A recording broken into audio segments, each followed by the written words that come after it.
Alright, today we're going to talk about number system relations. Hold on tight because we're going to talk about some relationships. Between numbers, that is. Here we're going to start off with real numbers. Real numbers are basically all the numbers that you have been introduced to so far in your mathematical life. So basically it's numbers that you already know. Now, real numbers can be broken into two categories, rational numbers and irrational numbers. We're going to start with rational numbers. Rational numbers include most numbers. All positive and negative fractions and decimals are included in this group. Now remember, the decimals have to stop or repeat in order to be in this category. It also includes integers, whole numbers, and counting numbers. Now, here are some examples. We're going to start with integers because integers are the first subset of the rational numbers.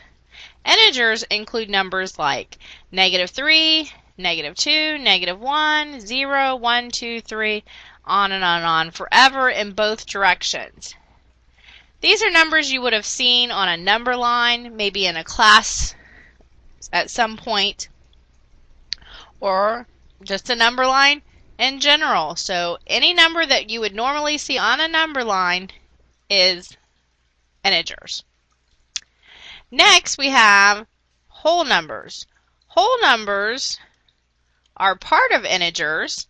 They are the positive integers and including 0. Numbers like 0, 1, 2, 3, 4, 5, and so on and so on. Now remember, in order for it to be a whole number, it cannot have any pieces or parts, so those numbers would be describing whole things, like whole apples or whole oranges. Next, we have counting numbers. Counting numbers are positive numbers starting at 1, so 1, 2, 3, 4, 5, 6, 7, so on. And whenever you think of the word counting, you should be thinking about how a baby learns to count. When they're playing with blocks and they're learning how to count, they start with 1. You do not start with 0 when you're counting. So that's the rational side here. Now let's go to the irrational side. Have you ever heard someone say, "Don't be irrational"? This is very similar to what it means in math. When someone says don't be irrational, they're usually talking about someone who is just rambling on, being crazy or unrealistic. And this is kind of how these numbers are too. They're crazy. They just keep going on and on forever. They don't stop, which is terminate. So the decimal just keeps going on and on and on. They don't repeat. And they don't, ever stop. They just keep going on and on. And most of the time they are square roots. So here are some examples of a few irrational numbers. We have the square root of 5, pi, and the square root of 3. Now let me bring in the calculator here, and let's show what the square root of 5 looks like. We're going to hit 5. Hit the square root button, and you see this decimal that comes up? 2.2360679777499, and it just goes on and on and on. It looks like it starts to repeat, but then it starts going all crazy again. So that one is definitely an irrational number. Let's do 3, square root of 3. So 3, square root, same thing. Crazy number here that just goes on, doesn't stop and doesn't repeat. Now it stops in the calculator because we have no more room in our screen, but this number would go on and on forever. Same thing with pi. Most people think of pi as 3.14, and that's just because they cut that number off so that we can use it. Pi is really 22 divided by 7. That's the exact amount. And as you can see, once again, starts to look like it's going to repeat, and then it starts going all crazy again. All right, so there is what rational and irrational numbers look like.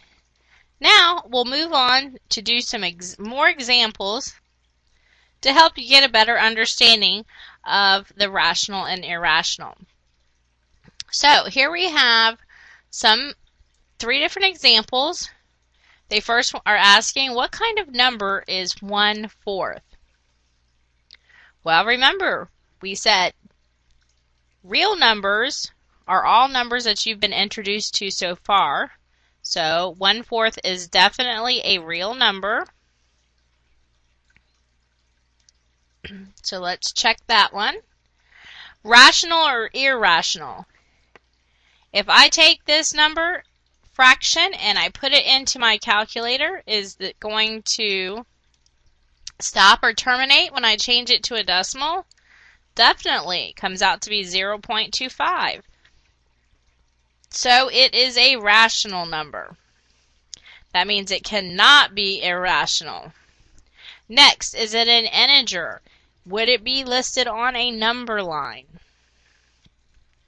The number line has all the whole numbers and its opposites, including 0. Nope. Is it whole? Nope. Have you ever heard a baby count with 1/4?